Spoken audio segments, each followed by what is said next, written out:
Assalamualaikum warahmatullahi wabarakatuh. Perkenalkan, saya Supri bin Haji Amir, adalah dosen di program studi Sistem Informasi Departemen Matematika Fakultas MIPA Universitas Hasanuddin. Video ini dibuat sebagai sarana penilaian pernyataan diri dalam unjuk kerja Tridharma Perguruan Tinggi atau disingkat PDD UKT PT di bidang pengajaran. Sebagai seorang dosen, saya wajib melakukan kegiatan Tridharma Perguruan Tinggi, salah satunya adalah pengajaran. Mata kuliah yang akan saya bawakan adalah pengantar data mining dengan kode 23H07121703. Mata kuliah ini merupakan mata kuliah wajib dengan bobot 3 SKS dan diajarkan di semester genap, tepatnya di semester 4 pada program studi Sistem Informasi Unhas. Deskripsi mata kuliah. Mata kuliah ini membahas dasar-dasar konsep teknik dan aplikasi dari data mining. Materi ini mencangkup proses ekstraksi pengetahuan dari data, mulai dari tahap pra-processing data dengan metode klasifikasi, clustering, hingga pencarian pola asosiasi. Mahasiswa juga akan diperkenalkan berbagai metode evaluasi seperti akurasi, presisi, recall, F1 score, serta metode validasi seperti cross validation untuk menilai performa dan kehandalan model. Melalui kombinasi kuliah teori dan praktikum, mahasiswa akan mampu menerapkan algoritma data mining pada dataset nyata menggunakan bahasa pemrograman seperti Python dengan library PyTorch maupun TensorFlow. Capaian pembelajaran mata kuliah. Setelah menyelesaikan mata kuliah ini, diharapkan mahasiswa dapat menjelaskan konsep dasar data mining. Kemudian mahasiswa mampu menerapkan teknik-teknik data mining. Selanjutnya, mahasiswa dapat mengevaluasi dan menginterpretasikan hasil analisis data mining. Bahan kajiannya membahas beberapa topik penting. Metode pembelajaran untuk mata kuliah ini adalah blended learning, yaitu bauran antara tatap muka dan daring. Untuk tatap muka, dosen dan mahasiswa bertemu secara langsung di ruang kuliah, melibatkan interaksi langsung seperti diskusi, presentasi, praktikum, dan sebagainya. Untuk daring, di Universitas Hasanuddin kita menggunakan sistem kelola pembelajaran Sekolah, merupakan LMS yang digunakan untuk mendukung dan memperlancar proses pembelajaran. Selanjutnya adalah metode pembelajaran. Untuk mata kuliah ini, metode yang digunakan adalah ceramah, diskusi, case-based learning, dan project-based learning. Pengajaran menggunakan konsep DIA, yaitu delivery, interaction, dan assessment. Selanjutnya, sistem penilaian dari mata kuliah ini adalah tugas individu sebesar 10%, ada kuis 8%, kemudian case-based learning 22%, ujian tengah semester 25%, project-based learning itu sebesar 35%. Sebelum menyaksikan video pembelajaran, saya akan menampilkan RPS mata kuliah pengantar data mining yang telah kami buat bersama dengan tim dosen.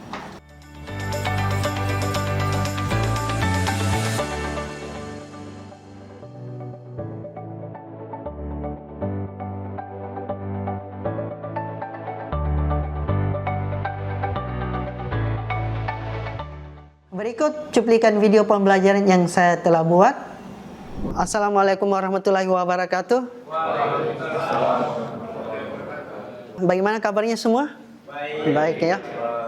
Hari ini kita akan membahas materi mata kuliah data mining pada pertemuan ke-7. Tapi sebelum kita lanjutkan kuliah, lebih baik kita berdoa dulu menurut agama kita masing-masing. Doa dimulai. Doa selesai.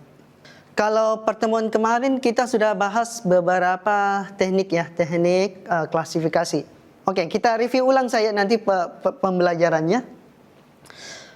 Tapi sebelumnya kita fokus ke pembelajaran hari ini tentang bagaimana kita mengevaluasi sebuah model klasifikasi. Jadi evaluasi model itu tidak sama semua ya, tapi ini yang kita bahas ini adalah model untuk klasifikasi saja. Kita akan belajar secara singkat, saya akan jelaskan mengenai akurasi, kemudian nanti kita akan belajar juga tentang recall, presisi, F1 score, dan mungkin saya akan kasih contoh bagaimana cara menghitung mendapatkan nilai-nilai tersebut. Oke? Kita lanjut ke slide selanjutnya. Oh ya, untuk mata kuliah ini sub CPMK-nya nih kita harapkan mahasiswa dapat menjelaskan dan menerapkan metode pengklasifikasian, mengevaluasi model, dan tentunya bisa interpretasikan hasil evaluasi berdasarkan kaidah yang tepat. Ya, ini sub CPMK atau capaian pembelajaran mata kuliah. Oke. Selanjutnya kita bahas tentang klasifikasi. Ini kan materi pertemuan kemarin ya, klasifikasi. Pekan kemarin kita sudah bahas tentang beberapa teknik klasifikasi seperti apa? KNN, naive Bayes, kemudian apa lagi? Random forest, SVM ya, itu kita sudah bahas. Tuh? Tapi sebelum ke situ saya mau review kembali. Mungkin ada yang bisa beri pendapat tentang apa itu klasifikasi? Saya, Pak. Ya, silakan. Oke, jadi menurut saya klasifikasi itu bagaimana cara kita labeling data yang bertipe kategorikal atau objek, Pak. Kategorikal sama objek. Oke, jawaban oke. Saya kira sudah tepat, tapi mungkin saya dengarkan lagi. Ada yang mau kasih pendapat yang lain? Saya, Pak. Ya, silakan. Menurut saya klasifikasi kan sesuai asal katanya itu klasifikasi, berarti pasti untuk mengelompokkan sesuatu. Kalau dalam data mining itu klasifikasi bertujuan untuk memprediksi sebuah label kategori dari sebuah model yang belajar dari data yang sudah ada labelnya. Oke, kita ya jawabannya sudah benar ya. Ada key-nya, ada jawaban yang menurut saya sudah benar ya. Tadi siapa yang tadi jawab? Diani ya, yang tentang pengkelompokan ya. Terus ada keywordnya lagi, ada kelas, ya kan? Ya, memang di klasifikasi poin utamanya adalah kita mau mengkelompokkan berdasarkan kelas yang sudah kita definisikan. Jadi kalau kita lihat datanya nanti, kalau klasifikasi itu ada beberapa fitur plus ada tambah variabel target. Oke, itu klasifikasi. Kapan kita melakukan proses evaluasi? Nah, seperti yang kita pelajari pada minggu yang kemarin, kita sudah singgung beberapa teknik-tekniknya. Salah satunya adalah data preparation. Itu pertemuan keberapa tuh? 2 atau 3 yang kita sudah pelajari. Teknik pre-processing, kemudian ada normalization, ya kan? Jadi intinya itu sebenarnya kalau dalam data mining secara umumnya pada kondisi real bukan dalam bentuk format yang sudah terstruktur. Data sensor itu kalau data raw-nya itu berantakan, ya kan? Tidak bisa langsung kita gunakan untuk diproses klasifikasi. Kita harus melewati beberapa proses. Salah satunya ini pre-processing. Nah, kalau data sensor yang kita ambil biasanya ada waktu tertentu data itu tidak tersimpan. Akibatnya apa? Akibatnya adalah ada data yang hilang, ya kan? Data hilang ini yang kita harus handle karena akan berpengaruh dari hasil prediksinya nanti. Kemudian ada juga normalisasi, yaitu bagaimana data itu kita buat dalam skala yang tepat. Kemudian juga di tahap ini juga kita biasa menghandle outlier ya. Outlier misalkan datanya itu sekitar minnya sekitar 50, terus tiba-tiba ada data dia berada di 1000. Padahal rata-ratanya ada sekitar min. Itu kan sangat jelek nanti. Itu kan bisa dibilang itu outlier ya. Kalau banyak outlier pada data kita itu akan berpengaruh hasilnya pada proses klasifikasi kita nantinya. Langkah yang selanjutnya adalah kita melakukan proses splitting. Sebagai contoh misalkan kita punya data seperti ini, kita gunakan 80% untuk ini digunakan untuk training, kemudian 10% nanti untuk validasi, kemudian 10%-nya lagi kita gunakan untuk testing ya. Oke? Setelah datanya kita sudah clean, barulah kita melakukan proses splitting. Biasanya kita bagi jadi 80, 10, 10. Jadi in total 100 ya, 100. Tapi ada juga kasus tertentu itu bagi menjadi 70, 30. Itu tergantung kondisi. Sampai di sini ada yang mau bertanya? Saya, Pak. Oh ya, silakan. Apa? Ada yang mau ditanya? Pertanyaan saya itu apa sih perbedaannya validasi dengan testing, Pak? Karena yang saya tangkap minggu lalu keduanya itu sama-sama untuk mengevaluasi, Pak. Oh iya. Kira-kira ada yang mau jawab pertanyaannya dari siapa lagi namanya? Ray, Pak. Ray, kira-kira apa bedanya validasi sama testing? Saya, Pak. Ya, silakan. Baik, terima kasih atas kesempatannya. Sesuai dengan katanya tadi ada validasi dan juga evaluasi.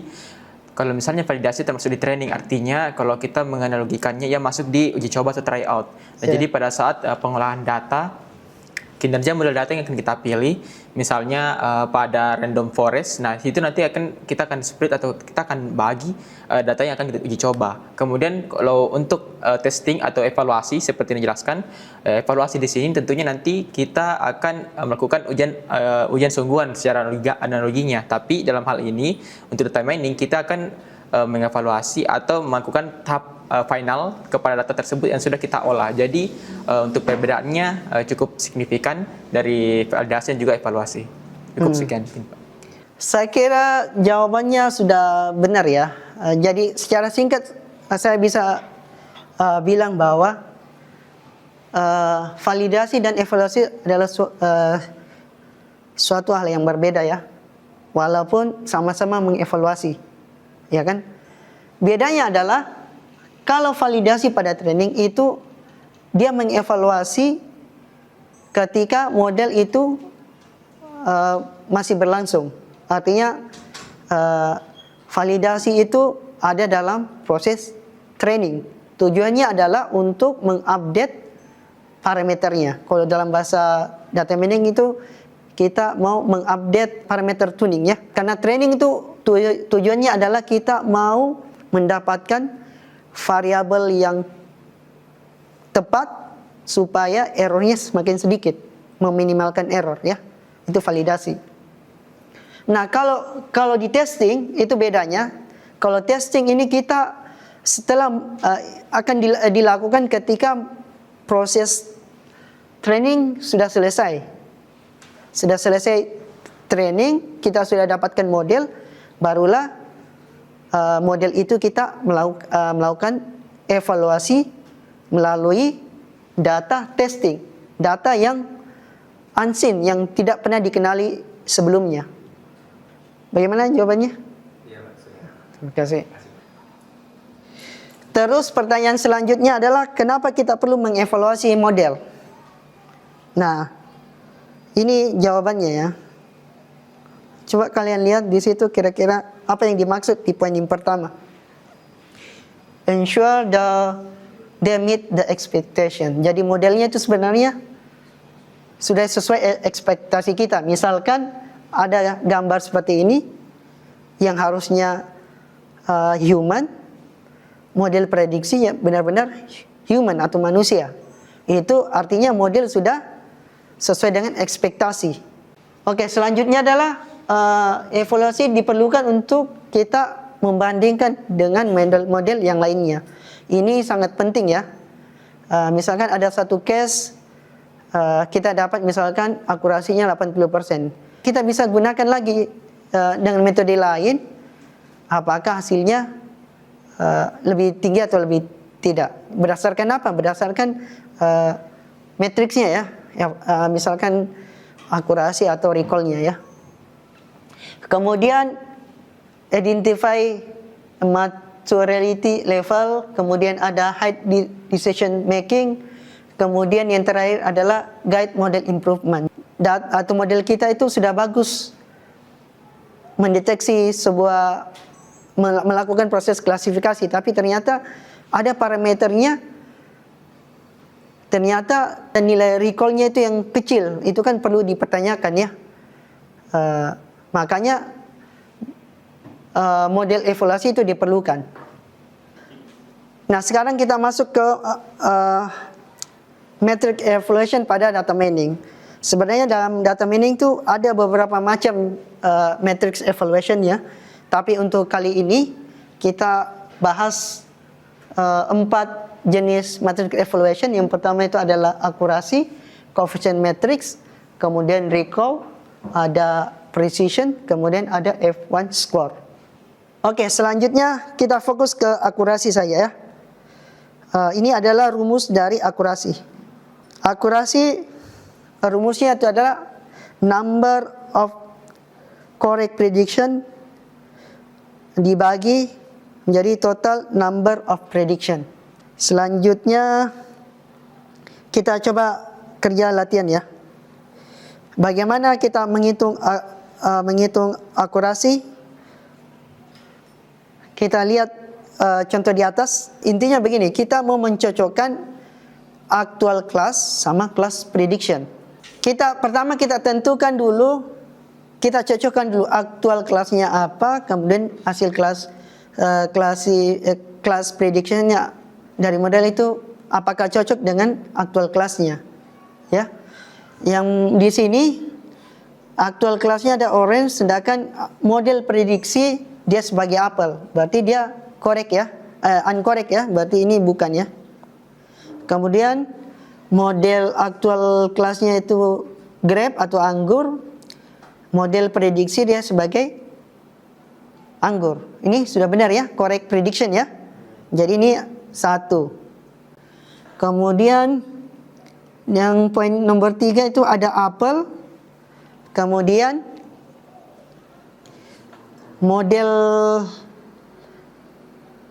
prediksi dia sebagai orange, ini juga salah ya. Kemudian yang baris keempat itu apel-apel. Ini sudah benar ya. Jadi ini 2. Kemudian apel ternyata kelas memprediksi sebagai model prediksi sebagai orange. Ini salah. Apel ini benar. Ini sudah ada 3 yang benar. Grape sama grape sudah ada 4.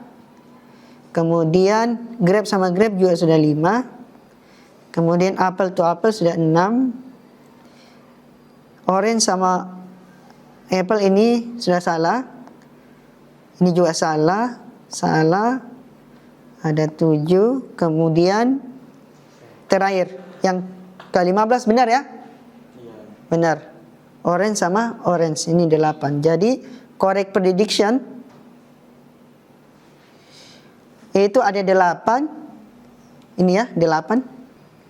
Dari total data itu ada 15. Jadi ada 15 data, berarti 8 dibagi 15 itu sekitar 0,53.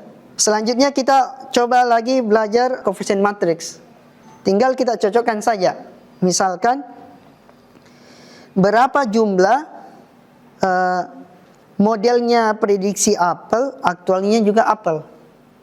Ya, kita isi berapa angkanya. Begitupun juga model prediksi sebagai apel, yang aktualnya sebenarnya adalah grape itu berapa. Jadi ini sebenarnya kita isi dalam bentuk matriks seperti ini. Ini namanya adalah coefficient matrix. Nah, di dalam matriks coefficient matrix itu ada kita kenal sebagai true positif. Kemudian ada juga kita dengar false positif. Kemudian ada false negatif, ada true negatif juga. Nah, apa yang dimaksud dengan true positif? True positif adalah model dia prediksi benar dan kelasnya juga sesuai. benar. Seperti yang contoh di atas, model prediksi dia sebagai apel, tapi kenyataannya aktualnya dia juga apel. Itu namanya true positif. Kemudian ada false positif. Model incorrect predict not apple as apple. Itu namanya false positif. Kemudian ada false negatif, itu model incorrect predict as apple as not apple. Kemudian yang terakhir ada true negatif, model correctly predict not apple as not apple. Ya. Jadi dari contoh yang tadi kita bisa dapatkan true positif itu sama dengan 5, false positif itu adalah 0 tambah 1, Fn itu 0 tambah 4, Tn itu 3 ditambah 0 ditambah 0 ditambah 2 sama dengan 5. Jadi ini patokan kita, matriks evaluasi itu adalah patokan kita untuk menghitung matriks yang lain. Misalkan di sini kalau kita menentukan recall, kita harus tahu true positif dan false negatif. Rumusnya seperti yang di atas ini. Recall itu sama dengan TP per TP plus Fn. Kita tadi dapatkan true positif ada 5 dibagi 5 ditambah 1. Jadi kita dapatkan 5 per 6 sekitar 83%. Kemudian precision rumusnya TP TP per TP plus FP. Tadi kan sudah kita dapatkan TP berapa tadi? 5. Kemudian FP itu 4. Jadi 5 per 5 ditambah 4, 5 per 9 itu kita dapatkan 56% ya. Kemudian ada rumus yang lain, itu adalah F1 score. Rumusnya sama dengan seperti yang dilihat di atas. Saya kira demikian penjelasannya. Sebelum kita ini, saya kasih tugas. Saya kasih waktu 15 menit untuk menghitung berapa recall, berapa presisi, dan berapa F1 score untuk orange dan grab class. Oke? Bagaimana jawabannya? Coba. Sudah? True-nya kan 5. Kalau Iya. kita ambil grab, true-nya 3. Baru yang di luar kan 51, 42 di luar baru. Oke. Yang FP yang baru satu kolom. Kalau kebalik-balik saya FP sama FP. TP yang ini benar. Yang true negatifnya kan yang di luar dari baris dan kolomnya. Oke, sudah selesai jawab. Ada yang bisa jawab untuk menentukan recall, precision, and F1 score untuk orange dulu? Ada? Orange? Berapa? Siapa nih? Aziza ya? Iya Pak. Berapa? Kita tentukan dulu matriks coefficientnya dulu. Berapa nilai true positifnya berapa? False positifnya berapa? Apa lagi? False negatifnya berapa? Terus true negatifnya berapa?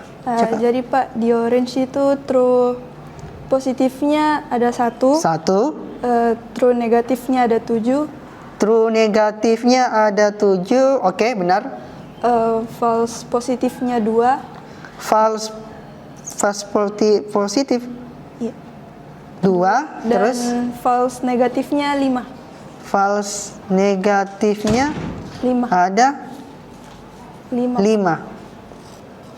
Benar ya? Bagaimana jawabannya yang lain? Benar ya? Benar. Jadi oke, sekarang coba dihitung berapa recall, presisi, sama F1 score-nya. Jadi recall-nya itu Pak 0,16. Berapa? 0,16 kalau dipersenkan jadi 16,6%. 16% untuk recall untuk orange ya? Iya. Oke, benar. Terus untuk precision-nya 0,33. Dan kalau dipresentasekannya itu jadi 33,3%. 33,3. Oke, benar. Lalu Terus? untuk F1 skornya itu 0,222, terus jadi 22,2%, Pak. 22,2%. 20%. Saya kira benar ya. Atau ada jawaban yang lain? Sama semua? Sama ya, benar ya. Oke, terima kasih Aziza, jawabannya sudah benar ya. Selanjutnya kita mau hitung untuk kelas grapes atau anggur. Ada yang bisa? Dari ini? Oh ya, silakan. Tentukan dulu matriks koefisiennya. Oke, untuk grape itu true positifnya itu ada 3. True positifnya ada 3. 3. Kemudian true negatif 12. True negatif 12 ya. Ya, Pak. Sebentar ya, saya hitung. Oke, benar 12. Kemudian false positifnya itu 0. False negatif, apanya? False positif. Positif Ya. 0. Dengan false negatif juga 0. 0 juga. Iya ya, oke. Kemudian untuk recall Terus recall-nya berapa? dapatnya di sini 1 atau 100%. 100% ya. Ya. Terus presisi? Presisi 1 juga 1, oke. dan F score juga 1. F1 skornya juga 1. 100% ya? Ya, Pak. Iya. Sudah benar ya? Yang lain bagaimana jawabannya? Sama ya? Benar.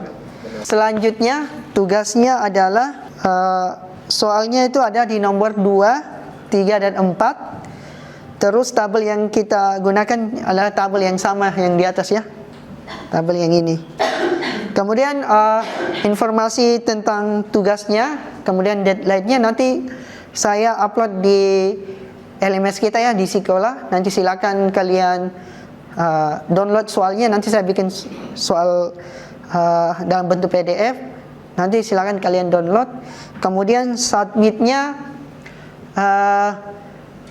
pekan depan sebelum kelas dimulai. Ada lagi yang mau ditanyakan? Tidak ada? Kita tutup saja kuliah kita hari ini. Kita akhiri. Assalamualaikum warahmatullahi wabarakatuh. Sekian video pembelajaran yang telah saya buat. Semoga ada manfaatnya. Terima kasih. Assalamualaikum warahmatullahi wabarakatuh.